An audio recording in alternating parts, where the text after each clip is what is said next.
সকালবেলা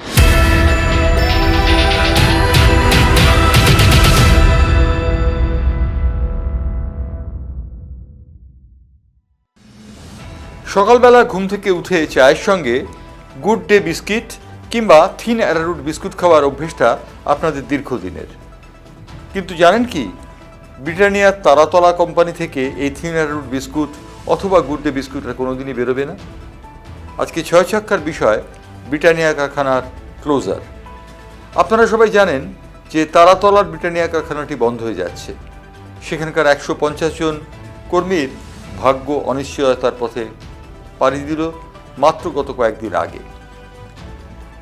কলকাতা স্টক এক্সচেঞ্জের কাছে ইতিমধ্যেই ব্রিটানিয়া কোম্পানির পক্ষ থেকে জানানো হয়েছে যে এই কোম্পানি ক্লোজারে যাচ্ছে, অর্থাৎ সাসপেনশন অফ ওয়ার্কের নোটিশ ঝুলিয়ে দেওয়া হয়েছে। ব্রিটানিয়া তারাতলা ইউনিটটি দীর্ঘদিনের পুরনো। বলতে গেলে ব্রিটানিয়া ইন্ডাস্ট্রির যে কটি কারখানা রয়েছে তার মধ্যে সবথেকে প্রাচীন এই কারখানা, সেই কারখানার ঝাঁপ বন্ধ হয়ে গেল। কেন ঝাঁপ বন্ধ হলো তাই নিয়ে নানান প্রশ্ন রয়েছে।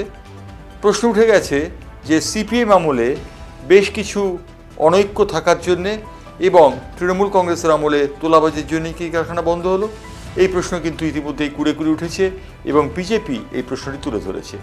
তৃণমূল অবশ্য এই প্রশ্ন নিয়ে বলেছে যে ব্রিটানিয়া কোম্পানি বন্ধ হওয়ার পিছনে তাদের তোলাবাজির কোনো সম্পর্ক নেই। ইতিমধ্যে এই ঘটনাটিকে কেন্দ্র করে রীতিমতো আলোড়ন সৃষ্টি হয়েছে বিস্কুট মহলে, কারণ ভারতবর্ষের প্রাচীনতম কারখানাটি বন্ধ হয়ে যাচ্ছে। বলা হয়ে থাকে যে ব্রিটানিয়ার তারাতলা কারখানাটি পাইওনিয়ার এই ব্যাপারে। সেই পাইওনিয়ার কোম্পানিটি বন্ধ হয়ে যাবার সঙ্গে সঙ্গে রুটি রুজি বন্ধ হচ্ছে 150টি পরিবারে। 150টি পরিবার তাদের রুটি রুজি নির্ভর করত এই কারখানা থেকে। কিন্তু তাদের কম্পেনসেশন দেওয়া হচ্ছে এবং ব্রিটানিয়া কর্তৃপক্ষ ঘোষণা করেছেন যে কম্পেনসেশনের পরিমাণ 13 থেকে 22,75,000 টাকা পর্যন্ত। অর্থাৎ এই কম্পেনসেশন দিয়ে তারা মুখ বন্ধ করতে চাইছেন ব্রিটানিয়ার কারখানার কর্মীদের। ইতিমধ্যে সাসপেনশন অফ ওয়ার্কের নোটিশ ঝোলানো হয়ে গেছে ব্রিটানিয়া কারখানায় এবং সেই কারখানা নিয়ে রীতিমতো আলোড়ন এই মুহূর্তে গোটা ভারতবর্ষে। কারণ গুড ডে এবং থিন অ্যারারুট বিস্কুট রীতিমতো সাড়া জাগিয়েছিল।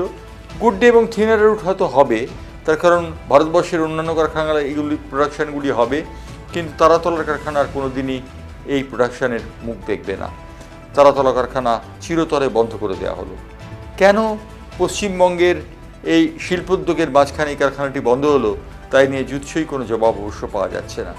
কিন্তু যে ঘটনাটি প্রতিভাত হচ্ছে তা হচ্ছে তারাতলায় এই ঘটনাটিকে কেন্দ্র করে রীতিমতো আলোড়নের সৃষ্টি হয়েছে। কারণ এই ব্রিটানিয়া কারখানাকে ঘুরে অ্যান্সিলারি ইন্ডাস্ট্রির মতো বহু ইন্ডাস্ট্রি গড়ে উঠেছিল, একটি উপনিবেশও গড়ে উঠেছিল এই ব্রিটানিয়া বিস্কুট কারখানাকে কেন্দ্র করে। ব্রিটানিয়া বিস্কুট কারখানা বন্ধ হয়ে যাওয়ার সঙ্গে সঙ্গে বাঙালির চিরন্তন ঐতিহ্যে একটি টান পড়ছে, সে বিষয়ে বলে দেবার কোনো অপেক্ষা রাখে না। কিন্তু বাস্তব সত্যি হচ্ছে কলকাতা স্টক এক্সচেঞ্জে ব্রিটানিয়া কর্তৃপক্ষ জানিয়ে দিয়েছেন তাদের কারখানার ক্লোজারের কথা এবং একই সঙ্গে তারা জানিয়েছেন কম্পেনসেশন দিয়ে তারা কারখানা বন্ধ করবেন। যাদের চাকরি 6 থেকে 10 বছরের বেশি সময় ছিল বাকি, তাদের জন্য আলাদা কম্পেনসেশনের প্যাকেজও তৈরি করেছে ব্রিটানিয়া কর্তৃপক্ষ। ব্রিটানিয়া কর্তৃপক্ষ কেন এই কারখানা বন্ধ করছেন, অনুৎপাদন নাকি অন্য কোনো কাজ, তা অবশ্য জানা যায়নি।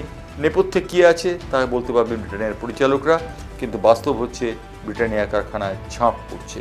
ছয় ছক্কা আজকে এই বিষয়টি তুলে ধরলো এই কারণেই, কারণ রাজ্যের মুখ্যমন্ত্রী মমতা বন্দ্যোপাধ্যায় যখন শিল্প স্থাপনের জন্য জোর দিচ্ছেন, ঠিক সেই সময় একটি শিল্পের এই রাজ্য থেকে চলে যাওয়া নিঃসন্দেহে দুঃখজনক। কেন এটি হলো সেই প্রশ্নের মীমাংসা কে করবে? ভবিষ্যৎ হয়তো এই প্রশ্নের উত্তর খুঁজবে। ছয় ছক্কা আপাতত এই পর্যন্ত।